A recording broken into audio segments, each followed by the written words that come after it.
오늘 하루도 주의 몸된 교회를 기쁨으로 섬기셨습니까? 많이 피곤하시죠? 더우시고. 네. 말씀을 통해서 회복이 될지, 회복이 될 수도 있겠네요. 자면 회복이 되니까요. 아무튼 영적인 회복이 될지 말씀을 들어보면서 함께 평가해보면 좋겠습니다. 여러분 혹시 그 14만 4천 하면은 어디가 혹시 떠오르시나요? 14만 4천 하면 가장 먼저 떠오르는 건, 저는 첫 번째 단어는요, 어떤 사람의 이름이 떠올라요. 이만희. 항상 그 책 저자에다가 쓰면은 보혜사 이만희, 보혜사 이만희 이렇게 저자를 쓰더라고요. 우리는 보혜사는 성령님이잖아요. 우리를 도와주시고 우리를 끌어주시는 분은. 근데 이제 이만희가 생각나고요. 그리고 또 하나는 신천지라는 이 단어가 생각이 납니다. 8월이죠. 지금 2018년도 8월이죠. 1년 전에요. 이제 신천지가요, 한 가지 좀 고민에 빠지게 됐습니다. 14만 4천 명을 채워야 되잖아요. 그런데 24만 4천 명이 넘어버려서 20만 명이 된 거예요. 그래서 20만 명이 넘으니까 어떤 대책을 세웠는지 아십니까? 입맞은 시험. 14만 4천 명의 입맞은 시험을 치렀어요. 그래서 한 6개월에서 8개월에 걸쳐서 이제 초등, 중등, 고등 단계에서 이 6개월의 과정을 거쳐서 이 300문제를 1차부터 3차에 걸쳐서 90점 이상 맞은 사람들은 입맞은 자가 되는 거예요. 되게 좀 편한 것 같아요. 두렵기도 하지만 편한 것 같아요. 그렇죠? 우리는 이 땅에서 하나님의 백성으로서 살아가기에 그리스도 예수의 그런 본을 받아 끊임없는 인내와 그런 그리스도의 모습의 특징으로 살아내는 게, 그게 우리는 입맞은 자고 성경에서 말하는 14만 4천인데, 신천지에서는 이제 그 입맞은 시험을 맞아야, 시험 범위가 요한계시록입니다. 요한계시록만 이제 90점 이상을 맞아야지. 제가 그 기사를 봤어요. 그래서 좀 놀라웠어요. 그런데 이제 20만 명 중에서 14만 4천을 맞추기 위해서 시험을 봤는데 90점 이상을 맞은 사람이 몇 명 정도인지 아시나요? 15만 명이 합격을 했답니다. 그럼 어떻게 해야 될까요? 그 이후에 나올 기사가 좀 궁금해서 한번 좀 기다리면서 이렇게 살펴보고 있는데, 우리가 14만 4천이라고 생각하면 이제 그러니까 의뢰 생각하기는 좀 두려운 마음과 어려운 마음과, 혹은 이제 그 마지막 때 나는 14만 4천 명 안에 들지 안 들지 이런 두려운 마음이라면, 보통 이제 교회 성도들이라면, 저도 그런 두려움을 가진 적이 있었거든요. 생각할 수가 있다라는 거죠. 그래서 저는 오늘 말씀의 제목을 그냥 다른 것 같지 않고 14만 4천이라고 썼는데, 괄호치고 저는 이런 제목을 넣겠습니다. 하나님의 백성, 하나님의 교회의 성격이라고 해서 이제 첫째, 둘째 세 가지로 이렇게 말씀을 나눌 건데, 요한계시록을 보면요, 이제 본론적인 내용에 3개의 7가지 재앙 시리즈가 나옵니다. 첫째는요, 인을 떼는 7재앙 시리즈고요. 그리고 둘째는 나팔을 부는 7재앙 시리즈고, 그리고 세 번째는 대접을 붓는 7재앙 시리즈입니다. 특별히 우리가 읽은 본문 7장은요, 첫 번째 7재앙 시리즈인 인을 떼는 거, 인 떼는 7재앙 시리즈에서 계시록 6장 12절을 한번 살펴보실래요? 6장 12절. 네. 계시록 6장 이제 12절에 6번째 인을 떼고 난 후에 7번째 인 떼는 장면으로 넘어가기 직전의 상황을 그리고 있는 게 오늘 우리 본문 7장이라는 겁니다. 그래서 8장 1절을 보시면 7번째 인을 떼는 장면이 나와요. 8장으로 가시면 8장 1절을 보시면 7번째 인을 떼는 장면이 있는데, 우리가 오늘 이 계시록 읽은 7장은요 6번째 인을 떼고 난 후 7번째 인을 떼는 장면 전에 있다라는 겁니다.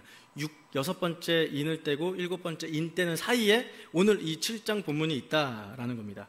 그래서 첫 번째 인을 떼고, 두 번째 인을 떼고, 세 번째 인을 떼고, 네 번째 인을 떼고, 5번째 인, 6번째 인을 떼는 이 요한의 환상까지는요, 나름 일관적인 속도로 이야기가 전개되고 있어요. 첫 번째 인을 떼니까 어떤 재앙이, 두 번째 인을 떼니까 어떤 재앙이 하면서 일관적인 속도로 이야기가 전개되고 있는데, 바로 오늘 이 6번째 재앙과 8절에 나와 있는 이 7번째 재앙 사이에서 오늘 7번째 본문이 삽입되어 있다는 거예요. 6과 7 사이에 오늘 본문이 삽입되어 있다는 겁니다. 특별히 요한계시록에서는요, 이런 중간에 삽입된 내용들이 몇 군데 좀 걸쳐서 나오는데, 이렇게 삽입된 내용을 만드는 이유가 뭐냐면요, 첫 번째 재앙서부터 마지막 심판으로 가는 이제 첫 번째 재앙에서 네 번째 재앙은 공통적으로 온 만물에 대한 심판이 나와 있거든요. 첫 번째부터 네 번째 모든 이 세 가지 심판 중에서 이렇게 자연에 대한 이 심판 안에서 이게 이제 심판이 우리한테 이제 시선이 옮겨져서 어떤 중요한 초점을 놓지 않게 하려는 그 목적 때문에 여섯 번째와 일곱 번째 사이에 어떤 이야기가 이렇게 들어가 있다라는 겁니다. 이 자연에 대한 심판에서 우리한테 심판으로 옮겨진 그 사이에 초점을 잃지 말라고 오늘 본문이 이렇게 나와 있다라는 겁니다. 그럼 이 7장에서 어떤 중요한 초점이 있는지 함께 우리가 계시록 6장 17절을 함께 읽어보도록 하겠습니다. 6장 17절 말씀 시작. 그들의 진노의 큰 날에 이르렀으니 누가 능히 서리요 하더라. 그래서 우리가 읽은 이 계시록 7장은요, 계시록 6장 17절에서 제기한 진노의 큰 날이 왔는데, 진노의 큰 날이 왔대요. 6장 17절의 내용을 보면 이 진노의 큰 날이 왔는데 이 진노의 날에 누가 능히 설 수 있겠냐 라는 이 질문에 대한 응답으로 7장은 출발하고 있습니다. 첫 번째 환상부터 여섯 번째 인 환상까지 재앙들이 막 일어나잖아요. 그런데 이 재앙들을 경험하는 사람이 있어요. 첫 번째 인서부터 여섯 번째 이 인 재앙까지 경험하는 사람들이 있는데, 이 인 재앙을 경험하는 사람이 누구냐면 6장 15절을 함께 읽어보도록 하겠습니다. 6장 15절 시작. 땅의 임금들과 왕족들과 장군들과 부자들과 강한 자들과 모든 종과 자유인이 굴과 산들의 바위 틈에 숨어. 아멘. 이 사람들이 인때는 재앙들을 경험하고 나서 이렇게 말하는 거예요. 이 진노의 날에 누가 능히 서겠느냐? 능히 설 사람이 없을 거다. 이렇게 괄호 생략하고 능히 설 사람이 없을 거다라고 이렇게 말하는데, 이 진노에 능히 설 사람들이 있다라는 거예요. 오늘 본문에서 진노의 날에 누가 능히 설 것인가? 아니다. 능히 설 사람들이 있다라는 건데, 이 진노의 날에 능히 설 사람들이 누굽니까? 질문에 대한 답이 바로 계시록 7장에 나와 있다라는 겁니다. 이 진노의 날에 누가 능히 서겠는가? 이 질문을요, 바꿔서 질문해보면 이렇게 바꿀 수 있습니다. 이 맹렬한 심판 중에서 하나님의 백성은 어떻게 될 것인가? 이 1년의 이러한 심판들 가운데에서 하나님의 교회는 어떻게 될 것인가? 이 심판 가운데에서. 그래서 이 질문에 대한 답이 바로 계시록 7장. 제가 지금 한 3번 반복했죠. 이 질문에 대한 답으로 7장 계시록에 나와 있다라는 겁니다. 그래서 결론부터 제가 이야기하면요, 하나님께서는 그 심판들 가운데에서 하나님의 백성, 하나님의 교회를 철저하게 보호하고 지키실 거다라는 게 오늘 말씀의 결론이라는 겁니다. 결론이 끝났으면 이제 끝나고 이제 집에 가시면 될 것 같은데, 이게 어떻게 이렇게 보호하시는지 우리가 그 중간 내용을 좀 들어봐야 되잖아요. 그래서 한번 그 중간에 어떤 과정이 있는지 한번 살펴보도록 하겠습니다. 자, 그럼 계시록 7장에는요, 계시록 7장에서 오늘 본문에서 하나님의 백성들 그리고 하나님의 교회로 누가 나올까요? 7장 4절을 보시면 인침받은 자들, 입맞은 자들 14만 4천 명이랑요, 그리고 7장 9절을 보시면 능히 셀 수 없는 큰 무리가 하나님의 백성이고 하나님의 교회예요. 그러니까 이 7장에서는 등장인물이 두 부류가 나온 거죠. 14만 4천 명이랑 능히 셀 수 없는 큰 무리가, 등장인물이 7장에선 두 부류가 나온다라는 겁니다. 근데 이 셀 수 없는 큰 무리 7장 9절과 7장 이 4절에 나오는 14만 4천 명은 같은 그룹을 얘기를 해요. 그래서 이들이 하나님의 백성이고 하나님의 교회인데, 이 14만 4천 명과 능히 셀 수 없는 큰 무리가 같다라는 겁니다. 같다고. 그래서 7장은 크게 두 부분으로 나눌 수가 있어요. 첫 번째 부분은요, 이 14만 4천 명이 나오는 오늘 우리가 읽은 본문 1절부터 8절까지고요. 그리고 두 번째 부분은 능히 셀 수 없는 큰 무리가 나오는 9절부터 17절까지, 이렇게 두 부분으로 나뉘는데, 그래서 오늘 1절부터 8절까지는 이 땅의 관점, 이 땅의 관점에서 하나님의 백성에 대한 하나님의 보호하심을 나타내고 있고요. 그리고 9절부터 17절, 우리가 오늘 읽지 않는 그 계시록 7장 뒷부분의 내용은요, 이 천상적이고 종말적인 관점에서 하나님의 교회에 대한 하나님의 보호하심을 나타낸다라는 거예요. 쉽게 얘기하면 우리가 읽은 본문은 이 땅에서 하나님의 보호하심이 나타내는 얘기고요. 그리고 이 뒤에 읽는 이제 그 9절부터 17절까지는 천상적이고 그 종말적인 관점에서 하나님의 교회에 대한, 하늘에 있는 하나님의 교회에 대한 하나님의 보호하심을 묘사하고 있다는 거죠. 근데 이 결국에 이 두 개의 교회는 같은 교회다. 14만 4천과 셀 수 없는 큰 무리는. 그래서 오늘 먼저 첫 번째 부분 1절부터 8절까지의 내용을 우리가 좀 살펴보도록 하겠습니다. 먼저 1절과 7장 1절과 2절을 함께 읽어보도록 할게요. 자, 2일 후에 내가 내 천사가 땅 내 모퉁이에 선 것을 보니 땅의 사방의 바람을 붙잡아 바람으로 하여금 땅에나 바다에나 각종 나무에 불지 못하게 하더라. 또 봄에 다른 천사가 살아계신 하나님의 인을 가지고 해 돋는 데로부터 올라와서 땅과 바다를 해롭게 할 권사를 받은 내 천사를 향하여 큰 소리로 외쳐라고 1절과 2절에 이렇게 나와 있습니다. 땅의 사방의 바람을 붙잡고 있는 네 천사가 있어요. 땅의 사방의 바람을 붙잡고 있는 이 네 천사에게서 다른 천사가 등장하죠.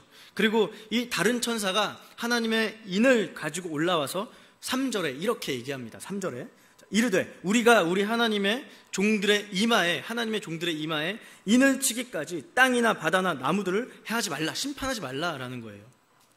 심판이 지연된다라는 거죠. 그래서 이 일곱 번째 인을 떼기 전에 이 다른 천사가 하나님의 인을 가지고 하나님의 백성 이마에 인을 치겠다라는 거예요. 다른 천사가. 그래서 여기서 인친다는 게 뭐예요? 인친다는 거. 인칠 때까지 심판을 해야 하지 말라라는 건데, 이 인친다라는 표현은요, 하나님의 백성임을 표시한다라는 겁니다.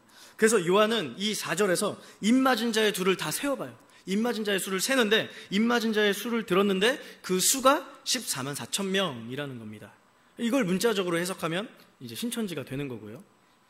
6장 17절에 이 진노의 날에, 아까 질문에 대해서 얘기했다고 했죠. 6장 17절에 이 진노의 날에 누가 능히 서리요? 라는 이 질문에 대한 답이 바로 14만 4천 명이 진노의 날에 능히 서는 자들이라는 거예요. 심판의 때에. 근데 이 진노의 날에 능히 설지 어떻게 알아요? 이 14만 4천 명이 7장 3절에 다른 천사가 재앙을 시행할 이 네 천사에게 말하죠. 하나님의 종들, 하나님의 백성들을 표시하기 전까지는, 이마에 인을 치기 전까지는 재앙을 시행하지 말아라, 땅, 바다, 나무들을 해하지 말라라고 이렇게 말하고 있죠. 근데 왜 이렇게 하나님의 백성임을 표시하려고 하는 걸까요? 왜 굳이? 다 알 거 아니에요, 하나님은. 근데 왜 성경 표현에서는 왜 이렇게 하나님의 백성임을 표시하려고 할까요? 왜 인침을 하려고 할까요? 결론적으로는요, 보호하려고요.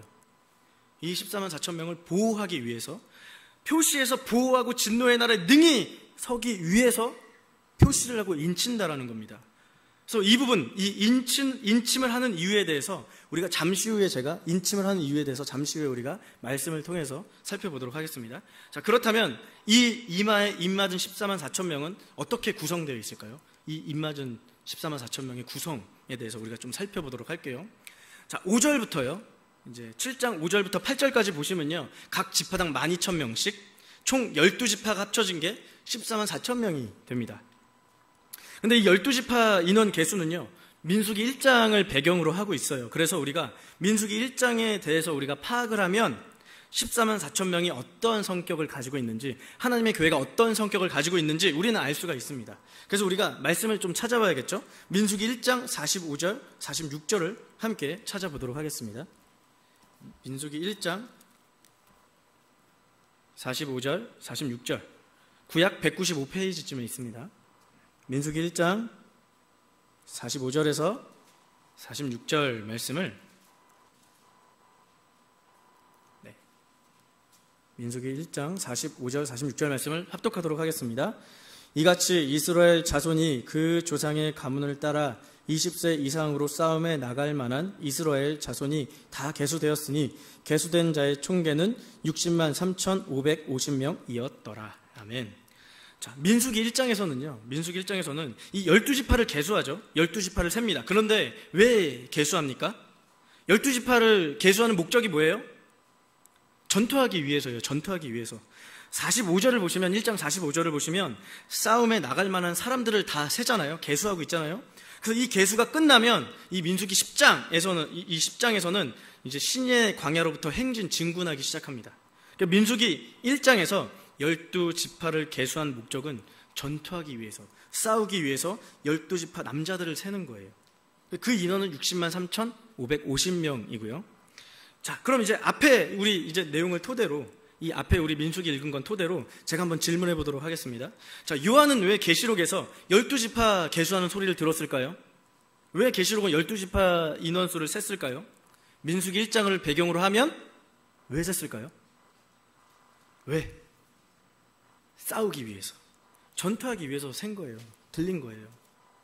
계시록에 계수된 이 12지파는요, 전투하기 위해서, 이 14만 4천 명은 전투하기 위해서 계수가 됐다라는 겁니다. 그래서 이 땅에 사는 하나님의 교회, 하나님의 백성의 이 성격 첫 번째는요, 하나님의 교회의 존재 목적은, 이 땅에서의 존재 목적은 전투하기 위해서라는 겁니다. 특별히 영적 전투를 하기 위해서 계수함을 받은 거라는 거예요. 계시록에서는요, 그래서 이 싸움의 이미지가 끊임없이 나옵니다. 끊임없이. 그런데 이 요한계시록을 쓴 이 사도 요한은요, 이 민수기 1장에 나오는 이스라엘 군대 인원수를 자료로 해서 이 60만 3,550명 이 자료를 해서 자신의 목적에 맞게 변형을 해요. 요한은 민수기에서 60만 3,550명의 숫자를요, 14만 4천 명으로 숫자를 변형시키죠. 지파마다 다 계수를 세는데 14만 4천 명으로 변형시켜서 이야기를 합니다. 요한은 왜 이렇게 변형시켰을까요? 14만 4천 명으로? 왜냐하면 이 14만 4천이라는 숫자를 통해서 하나님 백성의 이 완전한 숫자를 통해서 드러내고자 하는 의도를 가지고 있다는 겁니다. 그래서 이 14만 4천은요, 12 곱하기 1000으로 분해할 수 있어요. 12 곱하기 12가 어떻게 돼요? 144입니다. 제가 이미 다 계산을 해봐서 그런 거예요. 제가 수학을 잘하는 게 아니라 12 곱하기 12는 144인데 거기에 1000을 곱하면 14만 4천이 돼요. 그래서 먼저 약속으로서의 구약 백성 12지파, 그리고 성취로서의 신약 백성, 구약은 약속의 책이고 신약은 성취의 책이잖아요. 그 구약의 그 약속의 백성으로서의 12지파 곱하기 성취로서의 신약의 그 백성 12사도 해가지고 이제 12 곱하기 12, 144가 되는 거고요.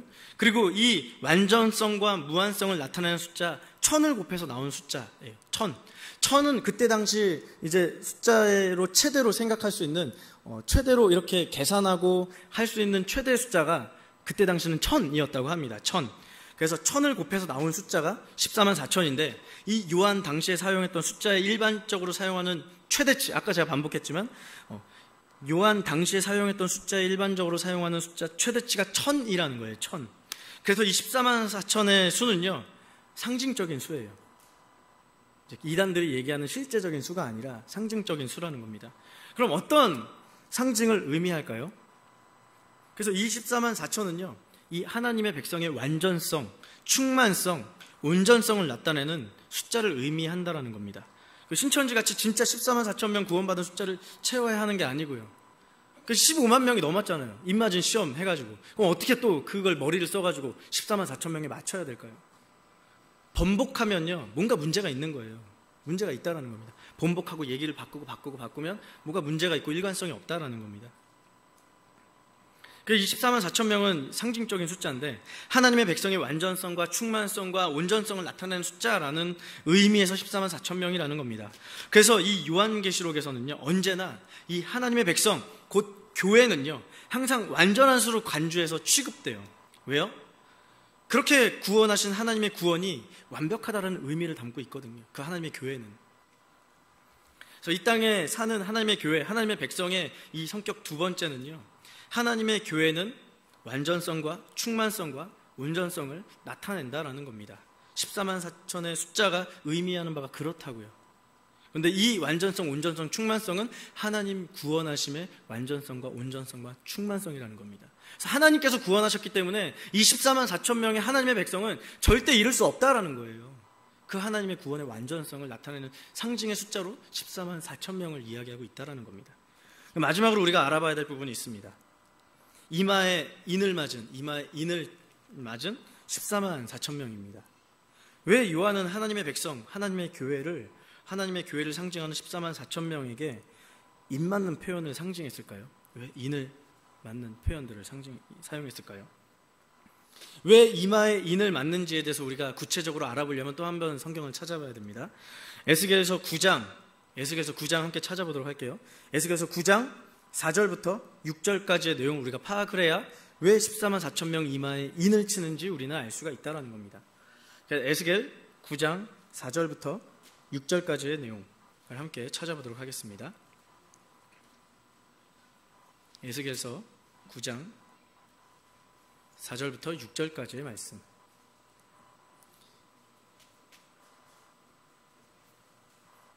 함께 읽어보도록 하겠습니다. 여호와께서 이르시되 너는 예루살렘 성읍 중에 순행하여 그 가운데 행하는 모든 가증한 일로 말미암아 탄식하며 우는 자의 이마에 표를 그리라 하시고 그들에 대하여 내 귀에 이르시되 너희는 그를 따라 성읍 중에 다니며 불쌍히 여기지 말며 긍휼을 베풀지 말고 쳐서 늙은 자와 젊은 자와 처녀와 어린이와 여자를 다 죽이되 이마에 표 있는 자에게는 가까이 하지 말라. 내 성소에서 시작할지니라 하시매 그들이 성전 앞에 있는 늙은 자들로부터 시작하더라. 아멘.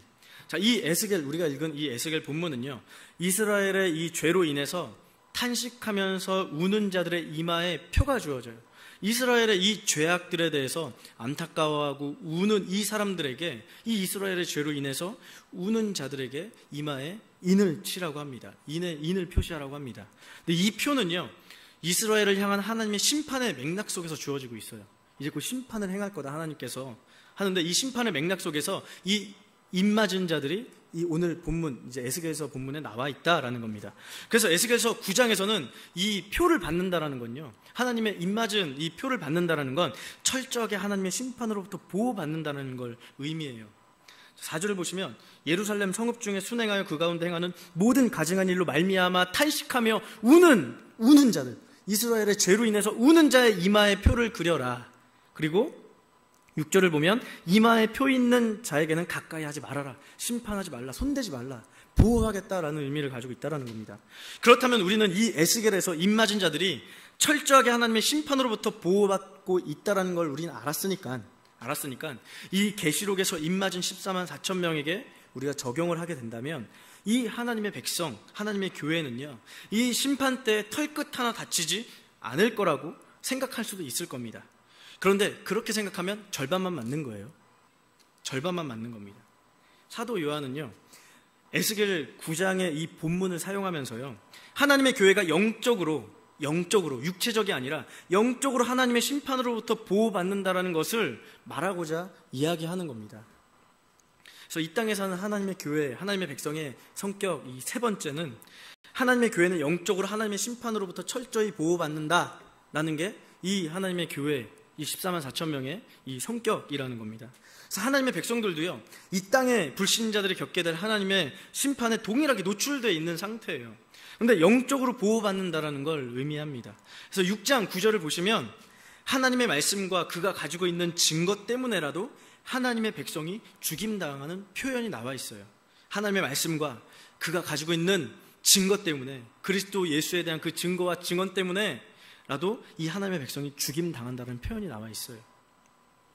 그래서 하나님의 백성, 하나님의 교회인 24만 4천 명의 특징, 성격을 다시 한번 간단하게 한번 정리해 보도록 하겠습니다.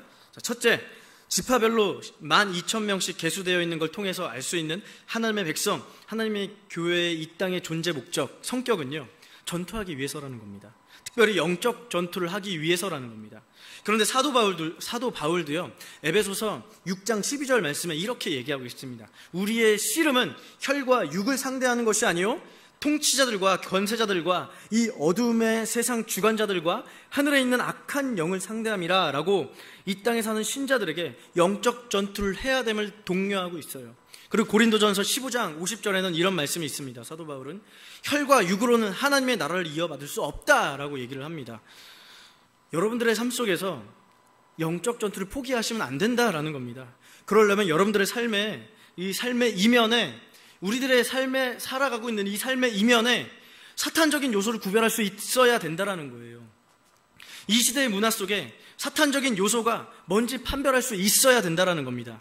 창세기에서는요, 이 사탄 마귀가 뱀이라는 도구를 사용해서 아담과 하와에게 왔잖아요.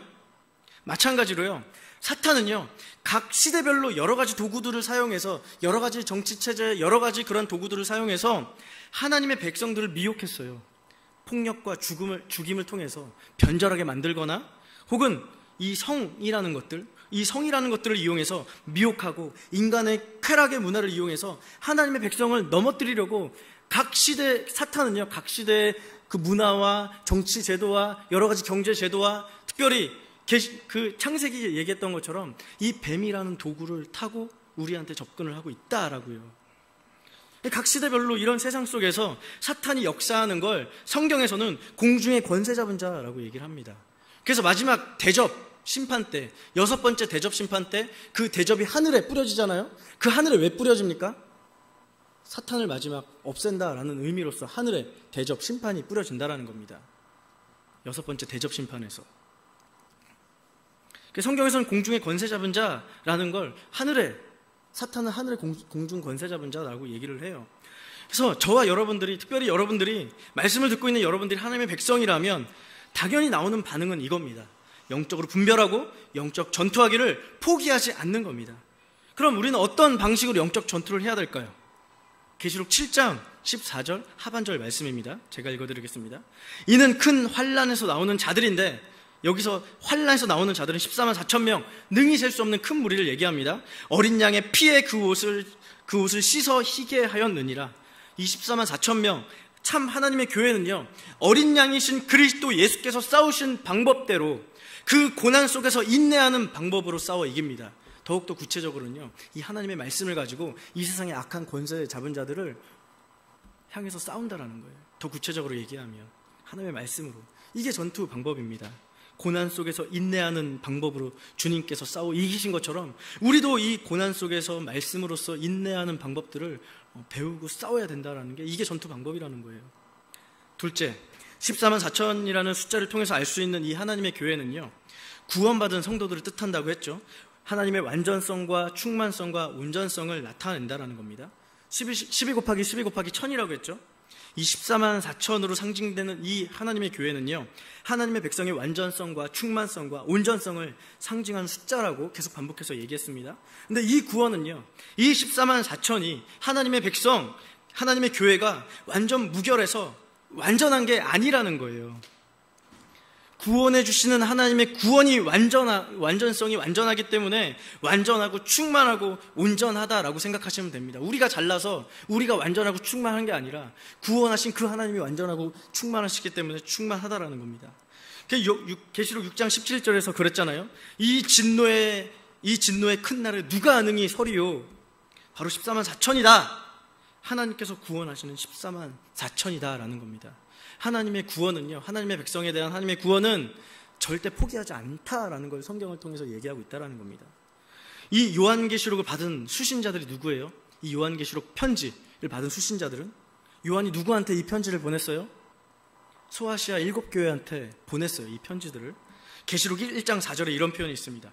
요한은 아시아에 있는 7교회에 편지하노니. 그런데 이 교회들은요, 이 소아시아에 있는 이 7교회는, 아시아에 있는 7교회는요, 다들 문제가 있었어요. 첫사랑을 버린 에베소 교회, 장차받을 고난을 두려워하는 서머나 교회, 거짓 이단의 가르침에 빠진 버가모 교회, 우상숭배에 빠져 음행하고 회개하지 않는 두아디라 교회, 믿음의 행위가 전혀 없는 사대 교회, 겉으로만 돈 많고 부유하지만 차지도 뜨겁지도 않는 죽은 라오디게아 교회. 이렇게 문제가 있는 교회들에게 요한은 하나님의 말씀을 듣고 요한계시록을 썼어요. 그런데 이 교회들이 가지고 있는 문제점이 여러분 보시면 여전히 우리들에게도 있는 거잖아요. 우리가 완벽하고 충만해서 교회가 완전하고 충만한 게 아니라 그의 백성을 택하시고 구원하시는, 결국에는 꼭 이루시고 보호하시는 하나님의 주권적인 구원적인 그 이루심이 온전하고 충만하고 완전하다라는 겁니다. 마지막 셋째입니다. 이마에 인침을 맞은 이 표현을 통해서 알 수 있는 이 하나님의 교회는 영적으로 하나님의 심판으로부터 철저히 보호받고 있다라는 겁니다. 이건 둘째 특징, 이제 둘째 특징, 하나님의 교회의 완전성과 제가 방금 얘기했던 둘째 특징, 하나님 교회의 완전성과 충만성과 연관이 있는 부분이에요. 앞부분, 둘째 부분과. 제가 여기서 마지막으로 부탁드리고 싶은 건요, 계시록 7장 3절에 이마에 인침받은 자에 대해서 하나님의 종이라는 표현이 나옵니다. 계시록 7장 3절에 하나님의 종이라는 표현이 나오는데, 좀 더 와닿는 표현으로 제가 얘기를 한다면 하나님의 노예입니다. 하나님의 노예. 이때 당시 신실한 종은요, 온 몸이 주인의 소유였어요. 이때 당시에는 온 몸이 주인의 소유였는데, 그래서 자신의 전 존재를 통해서 노예는요 주인을 기쁘게 해야 됐습니다. 계시록 22장 3절에서는 하나님의 노예, 하나님의 종은요 하나님을 섬긴다라는 표현이 나와 있습니다. 하나님의 종은 하나님을 섬긴다라고 하는데, 그 하나님을 섬긴다라는 게 단순히 교회 일만을 한다라는 게 하나님을 섬긴다라는 게 아니에요. 물론 몸된 교회를 세우고 봉사를 하고 가르치는 요소도 주님을 섬긴다라는 분명한 의미를 가지고 있는데, 그런 측면도 있지만 성도로서, 종으로서, 노예로서 하나님을 섬긴다라는 건 이 종말의 때, 예수님께서 다시 오는 이 마지막 때 주인을 기쁘시게 하는 것이 하나님을 섬긴다라는 의미를 가지고 있습니다. 그 사도 바울은요 갈라디아서 1장 10절에 그리스도 종에 대해서 이렇게 말씀을 합니다. 그리스도의 종에 대해서, 이제 내가 사람들에게 좋게 하랴, 하나님께 좋게 하랴, 사람들에게 기쁨을 구하랴. 내가 지금까지 사람들의 기쁨을 구하였다면 그리스도의 종이 아니니라. 사람들의 기쁨을 구하였다면 그리스도의 종이 아니니라. 아멘. 이 사도 바울은요 하나님을 기쁘시게 하는 게 그리스도의 종, 그리스도의 노예라고 말합니다. 그래서 저와 여러분들이 하나님의 종, 우리가 하나님의 노예라면 우리의 전 삶의 영역에 있어서 우리들의 주인 되신 분을 위해서 어떻게 하면 기쁘시게 할까라는 고민이 저와 여러분들의 그 전 삶의 영역에 묻어 있어야 된다는 게 당연하다라는 겁니다. 여러분 혹시 여러분들의 삶의 영역에서 우리들의 주인 되신 그리스도께 아직도 여전히 복종시키지 않는 영역들이 혹시나 있으십니까? 그런 분야가 있으세요? 주님 이것만은 안 됩니다. 주님 이것만은 손대시면 안 됩니다. 그런 영역들이 있으시냐고요. 잠잠히 한번 고민해 보십시오. 제가 같은 동역자로서 어떤 한 글을 봤는데 인상적인 글을 봤어요. 전 아직 아이가 없잖아요. 그래서 그 부모에 대한 마음들을 잘 모르는데, 그 부모와 자식 간의 관계에 있어서 그 부모가 얼마나 자식을 사랑하냐면은 아이를 낳으면은요 그 부모에게 있어서 자식이 자신이 된대요. 그 자식한테 그 욕심을 채우려고 한다라는 거죠. 저도 그럴까봐 두려운 마음이 있습니다. 우리는 모든 사람들이 이 땅에 살면서 내려놓지 않는 영역들이 다 있다라는 거예요. 심지어는 몸된 교회를 헌신적으로 섬기지만 자식조차도 자신이 돼서 이 자식한테 나의 욕심과 기대와 이 모든 것들을 집어넣으려고 하는 것들이 있다라는 겁니다. 그런 부분이 있다면 그 부분 내려놓으셔야 된다라는 겁니다. 하나님 앞에 복종시켜야 된다라는 겁니다. 왜 우리의 삶의 부분을 그리스도 예수께 복종시켜야 됩니까? 왜 복종시켜야 됩니까? 그리스도 예수께서 우리를 값주고 먼저 사셨기 때문입니다. 그래서 하나님의 종, 그리스도의 노예는 그리스도 예수께 마음으로 순종하기 마련입니다. 마음으로 순종을 해요. 주님이 여러분들의 마음에 온 마음을 차지하고 계십니까? 주님께 대한 여러분들의 순종의 태도는 단순히 의무입니까? 아니면 마음으로 복종함으로 하나님을 기쁘시게 하기를 원하십니까? 이 질문에 우리가, 저도 포함해서 정직하게 부정적으로 우리가 답한다면 계시록에서 그토록 크게 우려하는 우상숭배의 면모를 드러내고 있다라는 겁니다. 한 주간도 여러분들의 삶의 영역에서 주님을 기쁘시게 복종함으로써 그리스도 예수의 종으로, 그리스도의 노예로, 하나님의 참된 교회로, 하나님의 참된 백성으로 14만 4천 명으로 살아가는 저와 여러분들이 되기를 예수님의 이름으로 부탁드립니다. 아멘. 기도합니다. 사랑하신 주님, 그리스도 예수가 재림하기까지 우리